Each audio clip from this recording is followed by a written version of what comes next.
वाहिगुरु जी का खालसा वाहिगुरु जी की फतेह। पंचम पातशाह की शहीदी हो जाती है तो उस तो बाद जो उन्हां दे निमित्त पहला सहज पाठ रखा जाता। ये गुरबिलास पातशाही छेवीं के अनुसार है। उस चीज़ नूं ज्ञानी गुरबचन सिंह जी अपनी किताब विच लिख रहे हैं। असल विच उन्हां सारियां किताबां नूं बार-बार ये लोग रिपीट करते हैं, लिखते हैं। असल विच उन्हां नूं प्रमाणित करन लई किहड़ियां किताबां जिन्हां विच गुरु साहिबान की वध तो वध तौहीन कीती होवे। गुरबिलास पातशाही छेवीं ते गुरप्रताप सूरज ग्रंथ दे विच गुरु हरगोबिंद पातशाह दे जीवन दे नाल अजिहियां कोझियां कहानियां जोड़ियां गईयां हन जिसका कोई अंत नहीं। भाव काजी दी नौजवान अल्लड़ लड़की नूं रात के समय गुरु हरगोबिंद पातशाह जी कढ़ के लै आउंदे ने, अपने घोड़े ते बिठा के लै आउंदे ने। ये दोनों ग्रंथां विच बहुत विस्तार नाल लिखिया होया। सो उन्हां ग्रंथां नूं जिउंदा रखण लई उन्हां ग्रंथां दीयां कहानियां ये ज्ञानी गुरबचन सिंह जी गुरबाणी पाठ दर्शन अपनी किताब विच बार बार लिखते हैं। इस तो समझ आउंदी है कि ये गुरु हरगोबिंद साहब की शख्सियत नूं दागदार करना चाहते हैं।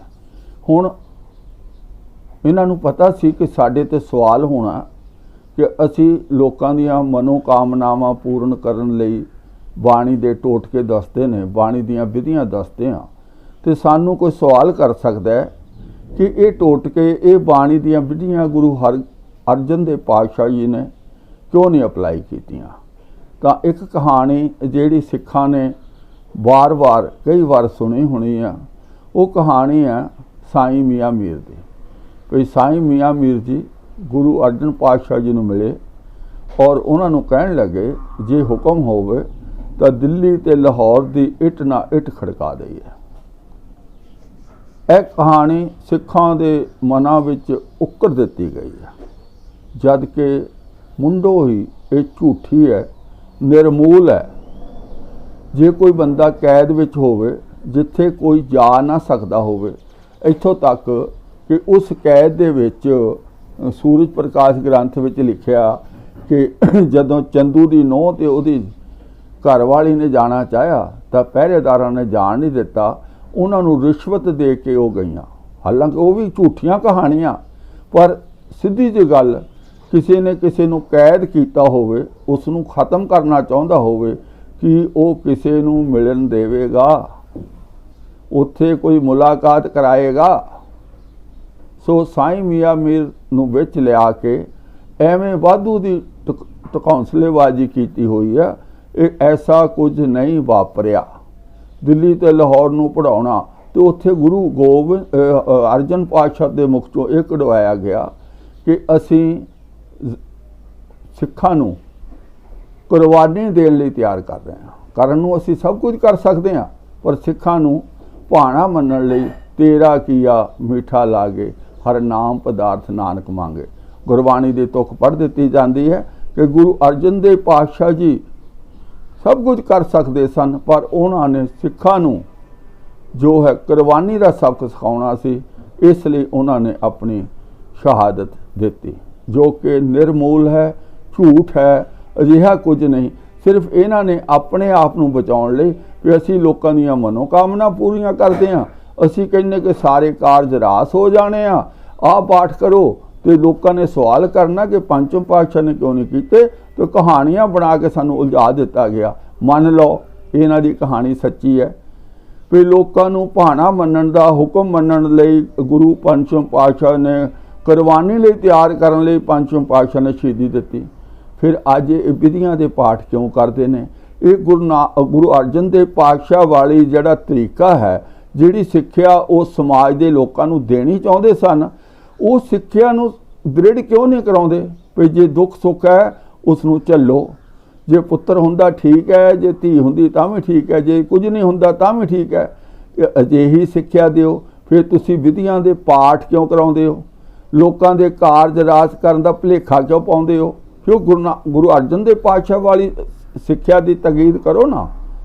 ਉਧਰ ਗੁਰੂ ਪਾਤਸ਼ਾਹ ਨੂੰ ਤਾਂ ਕਹਿ ਰਹੇ ਹੋ ਕਿ ਬਈ ਉਹ ਤਾਂ ਲੋਕਾਂ ਨੂੰ ਸਿਖਾਉਣ ਆਏ ਸੀ। ਜਿਨ੍ਹਾਂ ਲੋਕਾਂ ਨੂੰ ਸਿਖਾਉਣ ਆਏ ਸੀ, ਇਹਦਾ ਮਤਲਬ ਤੁਸੀਂ ਉਹਨਾਂ ਨੂੰ ਕੁਰਾਹੇ ਪਾ ਰਹੇ, ਉਲਟੇ ਰਾਹੇ ਪਾ ਰਹੇ। ਇੱਕ ਪਾਸੇ ਖੜੇ ਹੋ ਜਾਓ। ਕਿਉਂ?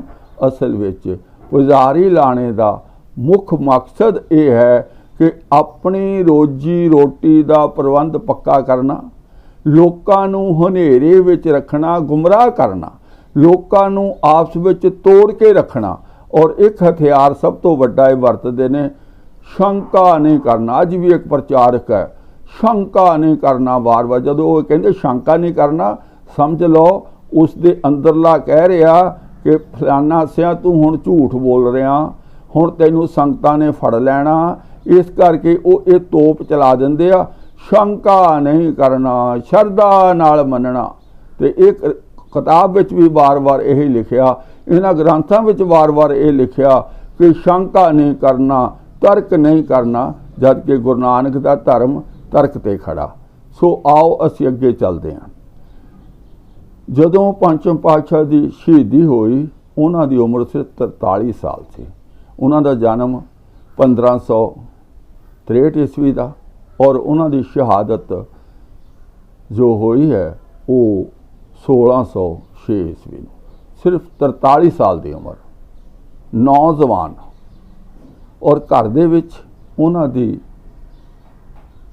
ਧਰਮ ਪਤਨੀ ਮਾਤਾ ਗੰਗਾ ਤੇ ਇੱਕ 11 ਸਾਲ ਦਾ ਪੁੱਤਰ ਗੁਰੂ ਹਰਗੋਬਿੰਦ ਪਾਤਸ਼ਾਹ। ਅੰਦਾਜ਼ਾ ਲਗਾਓ। ਥੋੜਾ ਜਿਹਾ ਰੁਕ ਕੇ ਇੱਥੇ ਆਪਣੇ ਉੱਤੇ ਟੁਕਾ ਕੇ ਦੇਖੋ ਕਿ ਸਿਚੁਏਸ਼ਨ ਕੀ ਹੈ, ਹਾਲਤ ਕੀ ਹੈ, ਘਰ ਦੀ ਕੀ ਹਾਲਤ ਹੈ। ਇਹ ਮੈਂ ਤਾਂ ਤੁਹਾਨੂੰ ਇੱਥੇ ਕਹਿ ਰਿਹਾ। ਅੱਗੇ ਜਿਹੜੀ ਮੈਂ ਕਹਾਣੀ ਪੜ੍ਹਨੀ ਆ, ਉਹ ਅਸਲ ਵਿੱਚ ਇਹਨਾਂ ਨੇ ਸਹਿਜ ਪਾਠ ਸਾਡੇ ਤੇ ਲਾਗੂ ਕਰਨ ਲਈ ਇਹ ਕਹਾਣੀ ਬਣਾਈ।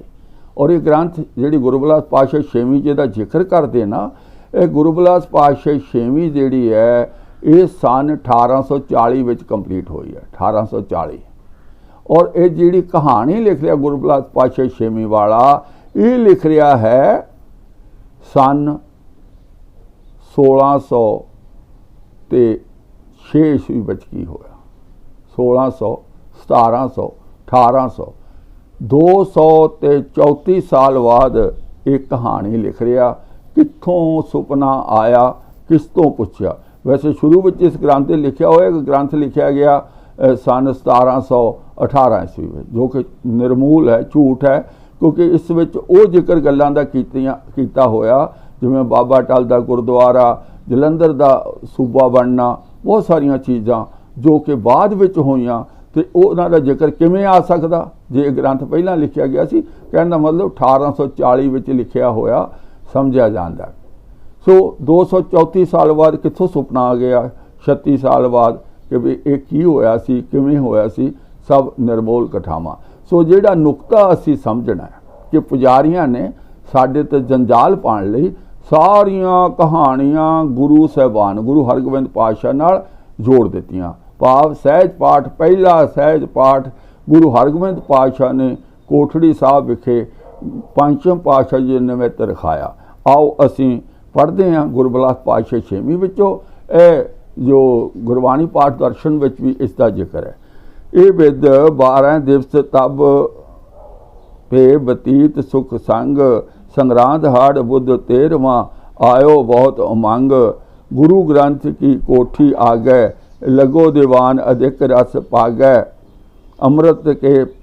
अमृतसर के पैंच सब आए, त्यो समाज सभी एक ठाए, करत गुरदास चवर कर धारा, सह बुढ़ा पाठ उचारा, आगे चौकी धरियो कड़ा, गावत रागी शब्द उमा सवे दोहरा, ले आ गया सब की तबे बुढ़े पायो भोग, राग माल पढ़ प्रेम स्यों ग्रंथ गुरु जी जोग। हाँ, ये हर टॉपिक दे विच कई कई साडे ते जहर दे बेहोशी दे इंजैक्शन लगाउंदे ने, मनमत फैलाउंदे ने। असल विच इहदे विच उन्हां ने राग माला साडे गाल पा दित्ती है। हालांकि यही ग्रंथ दा करता ਗਿਆਨੀ ਗੁਰਬਚਨ ਸਿੰਘ कवि संतोख सिंह दे ग्रंथ का गुरप्रताप सूरज ग्रंथ का बहुत जिक्र करता है। और गुरप्रताप सूरज ग्रंथ में लिखा होया कि भोग मंदामणी ते पाउणा। इन्हां ने मनमत वालियां जे गुरमत की कोई एक अद्धी गल दो गल्लां उहदे विच लिखियां होईयां। एक तो मुढ़ले उपदेश का गुरप्रसाद तक लिखा होया कवि संतोख सिंह ने, और दूजी गल कवि संतोख सिंह ने लिखी है कि मंदामणी ते भोग पाउणा भाव राग माला गुरबाणी नहीं है। ਇਹ दोनों चीज़ां इन्हें छड्ड दित्तियां। इत्थे मूल मंत्र नानक होसी भी सच तक कर दिता, और जिहड़ा भोग पाउणा रागमाला पढ़ के ਇਹ साडे ते मनमतां गुरबाणी विच जो कच्चियां बाणियां पक्कियां करन लई ये उपराला है। ओके। पुनः रुमाल ग्रंथ पर पायो, फिर रुमाला चढ़ाया, सब संगत ने शीश चुकायो, जरी पोशाक अमोलक चीने, साहब बुढ़े को गुर दीने। जिहड़ा ग्रंथी सी बाबा बुढ़ा जी उन्होंने जरी की पोशाक दी, और सिखन को दई अपारा, सिखां नूं भी कपड़े दिते। बड़ी खुशी, जिद्दां अज नहीं हुंदा कोई बजुर्ग मर जांदा ते ऐ जिहड़ी जड़ साडी सारी ही मनमतां दी वो गुरबिलास पातशाह छेवीं ते गुरप्रताप सूरज ग्रंथ ते उहदे उत्ते हुण गुरबाणी पाठ दर्शन उहदी तगीद कर रही, तगीद वजीद उहनूं पक्का कर रही कि बिल्कुल सही है। ਇਹ ਸਾਡੇ घर दे उजाड़े, साडे दिवालीआपन होना, असीं हत्थों खर्चों औखे होना, वो हर चीज़ की जड़ इत्थे आ। हुण फिर मैं तुहानूं बार बार याद दिला रहा, उदों बाद च कीर्तन होया, ठीक है। ते अगे जिहड़ी असीं गल करनी आ वो ये है, इत्थे तां इन्नी गल कह के ते उन्हां ने सार दिता, पर अगली जिहड़ी गल इन्हां ने इस किताब विच लिखी है वो गुरबिलास पातशाह छेवीं विच नहीं है। इन्हां ने जड़ असल विच तुहाडा दिवालिया कढ़ना, कहंदे हुंदे आ लागियां लाग लैना। कोई जिन्हां नूं मतलब कोई मर जाए, कोई जंप है, कोई ब्याह होवे, शादी होवे, कुछ होवे, उन्हां नूं अपने लाग नाल मतलब है। इवें साडे पुजारी लाणे नूं किसी दे मरे दा कोई दुख नहीं। उन्हां ने अपना सिस्टम फिट किया होया कि सानू की मिलेगा। 11 साल दे गुरु हरगोबिंद पातशाह और पिता जी शहीद हो गए, कोई भैन भरा नहीं, कोई सहारा नहीं, और बाबा बुढ़ा जी नूं पता की दिता। देखो कोई एडी केड़ी खुशी चढ़ी सी यार। नौजवान मौत हुई है, वो भी अननैचुरल मौत हुई है, मार दिते गए ने, शहीद कर दिते गए ने, और बाबा गुरु हरगोबिंद पातशाह नूं इन्नी खुशी चढ़ी अपने प्यो दे मरण दी, पिता दे शहीद होण दी। सुनो, 5 घोड़े, 1 हाथी, 500 मोहरां अते सारे कपड़े दिते। क्यों? बाबा बुढ़ा जी ने पाठ किया ते गुरु हरगोबिंद पातशाह ने उसनूं इन्ना कुछ दिता। गरीब नवाज श्री गुरु हरगोबिंद जी मीरी पीरी दे मालिक ने श्री कोठड़ी साहब जी विच पाठ आरंभ करवाया। श्री गुरु अर्जन साहब जी बाबा बुढ़ा जी दी नूं ग्रंथी बना गए सन। उहदे पासों महाराज जी ने 13 दिनां विच सहज पाठ करवाया। उदों अगे जिहड़ी गल है, भोग दे समय भाई गुरदास जी चौर करते रहे। जदों भोग पवे चौर करते रहना चाहिए, सानू भी तकीद की है। अरदास करके श्री मुख वाक लैके कड़ा प्रसाद वरताया। सहज पाठ दे भोग पैण दे कारण गुरु साहब जी ने भाई बुढ़ा साहब जी नूं 5 घोड़े, 1 हाथी, 500 मोहरां, पोशाके सारे ये बख्शिश कीते। हुण साडा दिवालिया निकल गया कि नहीं? ए सानू 500 मोहरां अज तो 300 साल पहला 1606, 1700, 1800, 1900, 2000, 400 साल पहला, अज 400 साल पहला 500 मोहरां, ਉਹਦਾ शायद लगता पंजाब सरकार का बजट भी इन्ना ना होवे। मतलब गप्पां दा कोई किनारा नहीं। ਬਾਹਮਣਾਂ ਨੂੰ ਦਾਨ ਦਿੰਦੇ ਸੀ, ਉਹ ਬਾਹਮਣਾਂ ਨੂੰ ਹਟਾ ਕੇ ਸਾਡੇ ਭੇਖਧਾਰੀ ਬ੍ਰਾਹਮਣਾਂ ਨੂੰ ਦਾਨ ਦੇਣ ਦਾ ਇਹ ਵਿਧੀ ਵਿਧਾਨ ਇੱਥੇ ਇਸ ਗਿਆਨੀ ਜੀ ਨੇ, ਗਿਆਨੀ ਗੁਰਬਚਨ ਸਿੰਘ ਜੀ ਨੇ ਸਾਡੇ ਵਾਸਤੇ ਫਿੱਟ ਕਰ ਦਿੱਤਾ। ਇਹ ਸਾਡਾ ਦਿਵਾਲੀਆ ਕੱਢਣ ਤੋਂ ਇਲਾਵਾ ਹੋਰ ਕੁਝ ਨਹੀਂ ਹੈ। अच्छा, फिर उन्होंने ये लिखा कि जिहड़ा सहज पाठ है ना, वो जदों संस्कार करके आ जाइए ना, उदों ही रखना चाहिए। उहदा अगे तुहानूं फायदा दसदे की हुंदा। साध संगत जी, सहज पाठ दे करन विच भी महाराज जी का हुक्म है। किहड़े महाराज जी का हुक्म है? कित्थे हुक्म है? गुरबला पातशाह 6वीं ते लिख लो, गुरप्रताप सूरज ग्रंथ च लिख लो, तुसीं आपे ही लिखिया यार। तुहाडे चट्टे बट्टे सारे तुहाडे वर्गे बंदे लिखण वाले आ, कोई महान नहीं। तुसीं उन्हां नूं स्टेजां तो बोल बोल के महान बना दिता है। किसी गुरु साहब ने ऐसे कर्म कांड दे बारे गल नहीं कीती। हुक्म है कि कड़ाह प्रसाद करके पाठ तोड़ना चाहिए है। उसे वक्त पाठ आरंभ होण करके की मिलदा प्राणी नूं? प्राणी नूं सहायता मिलती है। जिहड़ा मर गया जला दिता, वो आत्मा कित्थे गई पता नहीं। अगे असीं गुरु नानक पातशाह का हुक्म पढ़ांगे कि गुरु नानक पातशाह की कहते हैं और ये ज्ञानी जी की कह रहे हैं। असीं हुण ज्ञानी जी दी मन्नांगे जां गुरु नानक पातशाह दी मन्नांगे? सिखो, जाग जावो, सहायता मिलती है, सुख हुंदा है। प्राणी दी आत्मा सुख नाल सचखंड पहुँचती है। सचखंड दे विच पहुँचण दा तरीका सचखंड गुरु नानक पातशाह नूं नहीं पता सी। वो कहंदे सचखंड वसे निरंकार। वो सचखंड जिउंदे जी सानू इत्थे ही गुरु नानक पातशाह पहुँचा रहे सी। कोई अलग पहाड़ां ते जां उत्ते असमाध असमान ते बैठा सचखंड नहीं है। गुरु नानक दा सचखंड तां साडा हिरदा घर ही है। साडी संपूर्ण पूर्णता भाव असी एकमिक गुणा नाल सरशार, पूर्ण तौर ते गुणवान, सत गुर सच्चे गुणा दे नाल असी भरपूर हो जाना। वो सचखंड की अवस्था सी।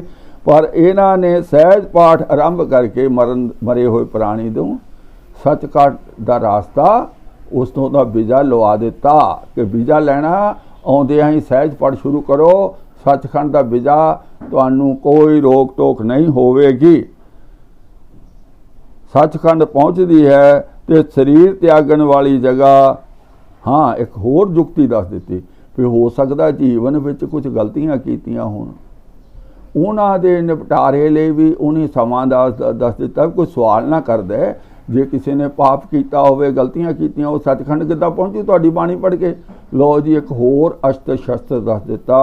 वो है कि जिथे संस्कार किया उत्थे सहजकृति की कथा करन करके या पाठ करन करके जे वासना अनुसार जीव ने होर देह धारण कर लई होवे, लो जी, होर शरीर विच मतलब सप बन गया, ठूआ बन गया, पर उतों मुक्ति करन लई क्या तरीका दस्सिया कि संस्कृति दे पाठ गुरबाणी दी उत्थे कथा करो जिथे संस्कार किया, जां कोई होर पाठ कर। कहण दा मतलब पुजारी दी नौकरी पक्की करो। सानू वहमां भरमां विच पा के अपना हलवा मांडा इन्हां ने पक्का किया होया कि हर जगह असी तुहाडी प्रॉब्लम दा हल लभ के देवांगे। तो उत्थे संस्कृति ये भी दस्सिया कि आम बंदा किते संस्कृति दा होर बाणी तो आम भी पढ़ लेगा, संस्कृति दसदी थोड़ा औखा। कहना ज्ञानी जी तुसी कर सकते हो साडे बजुर्गां नूं अगे सचखंड पहुँचाउणा। आओ संस्कृति का पाठ करो ਜਾਂ होर पाठ करके वासना अनुसार जीव ने होर देह धार लई होवे तो वह छुट जाती है अते पाठ करन करके सचखंड नूं जीव जाता है। हर रोज़ पाठ ते सुबह कीर्तन आसा दी वार ਤੇ ਸ਼ਾਮ ਨੂੰ ਰਹਿਰਾਸ ਕੀਰਤਨ ਸੋਹਲੇ ਦਾ ਪਾਠ ਜ਼ਰੂਰ ਕਰਨਾ। ਪਾਠ ਉੱਚੀ ਸੁਰ ਵਿੱਚ ਕਰਨਾ, ਪ੍ਰੇਮ ਨਾਲ ਕਰਨਾ। ਕਰਦੇ ਪ੍ਰੇਮੀ ਸਾਰੇ ਪ੍ਰੇਮ। ਅਸਲ ਵਿੱਚ ਹੁਣ ਸਹਿਜ ਪਾਠ ਰੱਖ ਦਿੱਤਾ, ਨਹੀਂ ਤਾਂ ਸਹਿਜ ਪਾਠ ਦੀ ਭੇਟਾ ਜਾਂ ਅਸੀਂ ਕਹਾਂਗੇ ਸਹਿਜ ਪਾਠ ਅਸੀਂ ਆਪੇ ਕਰ ਲੈਣਾ, ਫਿਰ ਗਿਆਨੀ ਜੀ ਨੂੰ ਤਾਂ ਕੁਝ ਮਿਲਣਾ ਨਹੀਂ, ਪੁਜਾਰੀ ਨੂੰ ਕੁਝ ਮਿਲਣਾ ਨਹੀਂ। ਉਹਨੇ ਕਿਹਾ ਨਾ ਨਾ, ਉੱਥੇ ਰੋਜ਼ ਕੀਰਤਨ ਵੀ ਹੋਣਾ ਚਾਹੀਦਾ। ਹੁਣ ਸਾਰੇ ਪਰਿਵਾਰ ਕੀਰਤਨ ਤਾਂ ਜਾਣਦੇ ਨੇ, ਫਿਰ ਗਿਆਨੀ ਜੀ ਭਾਈ ਜੀ ਦੀ ਫਿਰ ਲੋੜ ਪੈ ਗਈ, ਕੀਰਤਨ ਵਾਲੀ ਲੋੜ ਪੈ ਗਈ। ਇਹ ਆਪਣਾ ਇੰਪਲਾਇਮੈਂਟ ਪੱਕਾ ਕਰਦੇ ਨੇ। ਅਸੀਂ ਅੱਗੇ ਆਪਣੇ ਸਤਿਗੁਰਾਂ ਨੂੰ ਪੁੱਛਣਾ ਹੈ ਕਿ ਮਰਨ ਤੋਂ ਬਾਅਦ ਹੁੰਦਾ ਕੀ ਹੈ। ਠੀਕ ਹੈ, ਅੱਗੇ ਅਸੀਂ ਗੁਰੂ ਨਾਨਕ ਪਾਤਸ਼ਾਹ ਨੂੰ ਪੁੱਛਦੇ ਹਾਂ ਕਿ ਸਤਿਗੁਰੂ ਜੀ ਤੁਸੀਂ ਸਾਨੂੰ ਦੱਸੋ ਕਿ ਮਰਨ ਤੋਂ ਬਾਅਦ ਕਿਵੇਂ ਅਸੀਂ ਸੱਚਖੰਡ ਜਾਂ ਕਿੱਥੇ ਜਾਂਦੇ ਹਾਂ, ਜਾਂ ਉਹਦੇ ਲਈ ਸਾਨੂੰ ਕੋਈ ਤਰੀਕਾ ਦੱਸੋ ਨਾ ਵੀ ਅਸੀਂ ਜੇ ਕਿਵੇਂ ਕੋਈ ਕਮੀਆਂ ਪੇਸ਼ੀਆਂ ਆਪਣੀਆਂ ਪੂਰੀਆਂ ਕਰ ਲਈਏ। ਤਾਂ ਗੁਰੂ ਨਾਨਕ ਪਾਤਸ਼ਾਹ ਮਹੱਲਾ ਪਹਿਲਾ ਵਿੱਚ ਕਹਿੰਦੇ ਨੇ, ਇੱਕ ਦੱਜਾ ਇੱਕ ਦੱਬੀ ਹੈ, ਇੱਕ ਨਾ ਕੁੱਤੇ ਖਾਂ ਹੈ। ਕਹਿੰਦੇ ਕਈਆਂ ਨੂੰ ਦਾਗ ਦੇ ਦਿੱਤਾ ਜਾਂਦਾ, ਜਲਾ ਦਿੱਤਾ ਜਾਂਦਾ, ਕਈਆਂ ਨੂੰ ਦੱਬ ਦਿੱਤਾ ਜਾਂਦਾ। ਮਰਨ ਤੋਂ ਉਪਰੰਤ ਹਰ ਸਮਾਜ ਦੀ ਹਰ ਧਰਮ ਦਾ ਅਲੱਗ-ਅਲੱਗ ਤਰੀਕਾ ਹੈ। ਕਈ ਕੁੱਤਿਆਂ ਨੂੰ ਪਾਉਂਦੇ ਵੀ ਚਲੋ ਸਰੀਰ ਹੁਣ ਬੰਦਾ ਮਰ ਗਿਆ, ਘੱਟੋ ਘੱਟ ਕਿਸੇ ਜੀਵ ਦੇ ਕੰਮ ਆ ਜਾਏ, ਉਹ ਕੁੱਤਿਆਂ ਅੱਗੇ ਪਾ ਦਿੰਦੇ ਨੇ। ਉਹਨਾਂ ਦੀ ਮਰਜ਼ਾਦਾ, ਮੈਂ ਨਹੀਂ ਕਹਿੰਦਾ ਤੁਹਾਨੂੰ ਤੁਸੀਂ ਕੀ ਕਰਨਾ, ਪਰ ਉਹ ਕਹਿੰਦੇ ਵੀ ਦੇਖੋ ਇੱਦਾਂ ਹੁੰਦਾ। ਇੱਕ ਪਾਣੀ ਵਿੱਚ ਉਹ ਸੱਟੀ ਹੈ, ਕਈ ਕਹਿੰਦੇ ਪਾਣੀ ਵਿੱਚ ਸੁੱਟ ਦਿੰਦੇ ਨੇ ਵੀ ਚਲੋ ਉੱਥੇ ਮੱਛੀਆਂ ਜਾਨਵਰ ਖਾ ਜਾਣਗੇ, ਜਲ ਦੇ ਜੀਵ ਖਾ ਜਾਣਗੇ। ਇੱਕ ਪੀ ਹੱਸਣ, ਇੱਕ ਪੀ ਫਿਰ ਹੱਸਣ ਪਾਹੇ। ਕੋਈ ਕਹਿੰਦੇ ਹੱਸਣ ਖੂਹ ਪਾਰਸੀਆਂ ਨੇ ਬਣਾਇਆ ਹੋਇਆ ਸੁੱਕਾ ਖੂਹ, ਉੱਥੇ ਮੁਰਦੇ ਨੂੰ ਰੱਖ ਦਿੰਦੇ ਨੇ, ਉੱਥੇ ਜਾਨਵਰ ਖਾ ਜਾਂਦੇ ਨੇ। ਉਹ ਇਸ ਤਰ੍ਹਾਂ ਮੁਕਤੀ ਹੋ ਹੀ ਜਾਣਦੇ ਨੇ। ਇਸ ਤਰੀਕੇ ਨੂੰ ਧਾਰਮਿਕ ਮਰਜ਼ਾਦਾ ਦੀ ਰੰਗਤ ਦੇ ਕੇ ਉਹ ਕਹਿੰਦੇ ਵੀ ਇਸ ਤਰ੍ਹਾਂ ਪੂਰਨ ਹੋ ਜਾਈਦਾ ਹੈ। ਪਰ ਸਾਡੇ ਗੁਰੂ ਨਾਨਕ ਪਾਤਸ਼ਾਹ ਕੀ ਕਹਿੰਦੇ ਨੇ, ਨਾਨਕ ਇਹ ਨਾ ਜਾਪੀ। ਨਾਨਕ ਪਾਤਸ਼ਾਹ ਕਹਿੰਦੇ ਵੀ ਇਹ ਤਾਂ ਪਤਾ ਨਹੀਂ ਨਾਨਕ, ਪਰ ਇਹ ਨਾਨਕ ਸਰੀਰ ਦੇ ਇਸ ਸਾੜਨ ਦੱਬਣ ਆਦਿਕ ਨਾਲ ਕਿੱਥੇ ਜਾਏ ਸਮਾਏ। ਉਹ ਆਤਮਾ ਕਿੱਥੇ ਜਾ ਕੇ ਸਮਾ ਜਾਂਦੀ ਆ ਵੀ ਮੈਨੂੰ ਨਹੀਂ ਪਤਾ। ਕਿਉਂ? ਸਮਝ ਆਈ ਨਾ? ਇਹ ਸਾਨੂੰ ਘੁੰਮਣ ਘੇਰੀਆਂ ਕਿਉਂ ਪਾਈਆਂ ਹੋਈਆਂ? ਇਸ ਲਈ ਪਾਈਆਂ ਭਾਈ ਭਈ ਇਹਨਾਂ ਨੂੰ ਹਰ ਗੱਲ ਪੁੱਛ ਕੇ ਕਰੋ, ਹਰ ਗੱਲ ਦਾ ਇਹਨਾਂ ਨੂੰ ਪੂਜਾ ਦਾ ਧਿਆਨ ਦਿਓ। ਪਰ ਜੇ ਗੁਰੂ ਨਾਨਕ ਨੂੰ ਪੁੱਛ ਲਿਆ, ਉਹ ਉਹਨਾਂ ਨੇ ਨਿਬੇੜ ਦਿੱਤਾ ਵੀ ਮੁਰਦੇ ਨੂੰ ਭਾਵੇਂ ਜਲਾ ਦਿਓ, ਭਾਵੇਂ ਵਿਸ਼ਟਾ ਵਿੱਚ ਰਲਾ ਦਿਓ, ਭਾਵੇਂ ਚੰਦਨ ਚੜਾ ਦਿਓ। ਉਹਦਾ ਗੁਰੂ ਗ੍ਰੰਥ ਸਾਹਿਬ ਕਹਿੰਦੇ ਨਾ ਕੁਛ ਘਟਦਾ ਨਾ ਵੱਧਦਾ, ਉਸ ਦਾ ਕੋਈ ਲੈਣਾ ਦੇਣਾ ਨਹੀਂ। ਉਹ ਤਾਂ ਇੱਕ ਤਰੀਕਾ ਹੈ ਮੁਰਦੇ ਨੂੰ ਅਸੀਂ ਸਾਂਭਣ ਦਾ। ਹਰ ਸਮਾਜ ਨੇ ਆਪਣਾ ਆਪਣਾ ਅਪਣਾਇਆ ਹੋਇਆ। ਉਸ ਦੇ ਅੱਗੇ ਆਉਣ ਵਾਲੇ ਸਫ਼ਰ ਨਾਲ ਅਗਰ ਕੋਈ ਹੈ ਤਾਂ ਉਸ ਦਾ ਕੋਈ ਸੰਬੰਧ ਨਹੀਂ, ਇਹ ਗੁਰਮਤਿ ਕਹਿੰਦੀ ਹੈ। ਪਰ ਜਿਨ੍ਹਾਂ ਝਮੇਲਿਆਂ ਵਿੱਚ ਗੁਰਬਾਣੀ ਪਾਠ ਦਰਸ਼ਨ ਦੁਆਰਾ ਗਿਆਨੀ ਗੁਰਬਚਨ ਸਿੰਘ ਜੀ ਨੇ ਪਾਇਆ, ਇਹ 84 ਦਾ ਗੇੜ ਹੈ। ਇਹ ਮੁੱਕਣ ਵਾਲਾ ਨਹੀਂ, ਕੁਝ ਵੀ ਪ੍ਰਾਪਤ ਹੋਣ ਵਾਲਾ ਨਹੀਂ। ਗੁਰੂ ਨਾਨਕ ਪਾਤਸ਼ਾਹ ਦੀ ਗੱਲ ਪੱਥਰ ਤੇ ਲਕੀਰ ਮੰਨ ਲਓ ਤਾਂ ਇਹਨਾਂ ਜੰਜਾਲਾਂ ਵਿੱਚੋਂ ਅਸੀਂ ਤੁਸੀਂ ਆਪੇ ਨਿਕਲ ਜਾਵਾਂਗੇ। ਸੋ ਅੱਜ ਦੀ ਵਿਚਾਰ ਅਸੀਂ ਇੱਥੇ ਸਮਾਪਤ ਕਰਦੇ ਹਾਂ ਕਿ ਜੇਕਰ ਇਸ ਨੂੰ ਸੱਚ ਮੰਨ ਲਈਏ ਤਾਂ ਫਿਰ ਕੀ ਹੈ, ਥੋੜੇ ਪੈਸੇ ਜਮ੍ਹਾਂ ਕਰਕੇ ਆਪਣੇ ਘਰਦਿਆਂ ਨੂੰ ਕੋਈ ਦੇ ਜਾਵੇ, ਰਿਸ਼ਤੇਦਾਰਾਂ ਨੂੰ ਦੇ ਜਾਵੇ, ਫਿਰ ਮੈਂ ਜੀਵਨ 'ਚ ਪਾਪ ਤਾਂ ਕਰ ਹੀ ਰਿਹਾ, ਤੁਹਾਡੇ ਸਾਹਮਣੇ ਆ, ਪਰ ਮੇਰਾ ਛੁਟਕਾਰਾ ਹੋ ਜਾਣਾ। ਆਹ ਪੈਸੇ ਭਾਈ ਨੂੰ ਦੇ ਕੇ ਮੇਰੇ ਮਰਨ ਤੋਂ ਉਪਰੰਤ ਸੰਸਕ੍ਰਿਤੀ ਸ਼ਲੋਕਾਂ ਦਾ ਉਹ ਕਥਾ ਕਰਾ ਦੇਣੀ, ਜਾਂ ਉੱਥੇ ਚਿਤਾ ਦੇ ਕੋਲ ਹੋਰ ਪਾਠ ਕਰਾ ਦੇਣੇ। ਘਰ ਗੁਰਦੁਆਰੇ ਆਉਂਦਿਆਂ ਹੀ ਸਹਿਜ ਪਾਠ ਰਖਾ ਦੇਣਾ, ਤਾਂ ਕਿ ਮੇਰੇ ਸਾਰੇ ਜ਼ਿੰਦਗੀ ਦੇ ਕੀਤੇ ਹੋਏ ਪਾਪ ਉਹ ਨਸ਼ਟ ਹੋ ਜਾਣ ਅਤੇ ਸਿੱਧਾ ਮੈਂ ਸੱਚਖੰਡ ਪਹੁੰਚ ਜਾਵਾਂ। ਵੀਰੋ ਭੈਣੋ, ਕਿਤੇ ਕੋਈ ਸੱਚਖੰਡ ਨਹੀਂ, ਸੱਚਖੰਡ ਇੱਥੇ ਹੀ ਹੈ। ਇਹ ਤੁਹਾਡਾ ਸਰੀਰ ਹੈ, ਇਹ ਤੁਹਾਡਾ ਜੀਵਨ ਹੈ। ਇਸ ਜੀਵਨ ਦੇ ਵਿੱਚ ਇਸ ਸਰੀਰ ਦੇ ਹੁੰਦਿਆਂ ਅਸੀਂ ਸੱਚਖੰਡ ਦੀ ਅਵਸਥਾ ਨੂੰ ਪੁੱਜਣਾ ਹੈ। ਕੋਈ ਬੇਨਤੀ ਮੈਂ ਵਾਰ-ਵਾਰ ਕਰਿਆ ਕਿ ਹਾਂ, ਜਿਹੜੇ ਵੀਰ ਕਿਸੇ ਸੰਸਥਾ ਦੇ ਮੈਂਬਰ ਨੇ ਜਿਹੜੇ ਵੀਰ ਗੁਰੂ ਨਾਨਕ ਪਾਤਸ਼ਾਹ ਜਾਂ ਗੁਰੂ ਗ੍ਰੰਥ ਸਾਹਿਬ ਤੋਂ ਇਲਾਵਾ ਕਿਸੇ ਹੋਰ ਨੂੰ ਆਪਣਾ ਇਸ਼ਟ ਮੰਨੀ ਬੈਠੇ ਨੇ, ਆਪਣਾ ਰਾਹ ਦਸੇਰਾ ਮੰਨੀ ਬੈਠੇ ਨੇ, ਉਹਨਾਂ ਨਾਲ ਮੇਰਾ ਕੋਈ ਮੈਨੂੰ ਫਰਕ ਨਹੀਂ। ਉਹਨਾਂ ਦਾ ਜੀ ਚਾਹੇ ਜਿੱਦਾਂ ਚਾਹਣ ਉਹ ਕਰਨ। ਮੇਰੀ ਇਹ ਵਿਚਾਰ ਸਾਰੀ ਆਮ ਸਿੱਖ ਸੰਗਤ ਲਈ ਹੈ। ਜਿਹੜੇ ਜਿਨ੍ਹਾਂ ਨੂੰ ਗਿਆਨੀਆਂ ਨੇ ਭੰਬਲ ਭੂਸੇ ਵਿੱਚ ਪਾਇਆ ਹੈ, ਉਹਨਾਂ ਨੂੰ ਕੱਢਣ ਵਾਸਤੇ ਮੈਂ ਇਹ ਸਾਰੀ ਵਿਚਾਰ ਕਰ ਰਿਹਾ। ਬਾਕੀ ਕਿਸੇ ਨੇ ਕੀ ਮੰਨਣਾ ਨਹੀਂ ਮੰਨਣਾ ਉਹਦੀ ਮਰਜ਼ੀ ਆ। ਭੁੱਲਾਂ ਚੁੱਕਾਂ ਦੀ ਮਾਫੀ ਤੇ ਉਹੀ ਬੇਨਤੀ ਵਾਰ-ਵਾਰ, ਜੇ ਇਹ ਖੋਜ ਦਾ ਕਾਰਜ ਚੰਗਾ ਲੱਗਦਾ ਮੇਰੀ ਵੀਡੀਓ ਨੂੰ ਸਾਂਝਾ ਕਰੋ, ਪਸੰਦ ਕਰੋ ਤੇ ਮੇਰੇ ਚੈਨਲ ਨੂੰ ਸਬਸਕ੍ਰਾਈਬ ਕਰੋ। ਆਓ ਫਤਿਹ ਬੁਲਾਈਏ। ਵਾਹਿਗੁਰੂ ਜੀ ਕਾ ਖਾਲਸਾ, ਵਾਹਿਗੁਰੂ ਜੀ ਕੀ ਫਤਿਹ।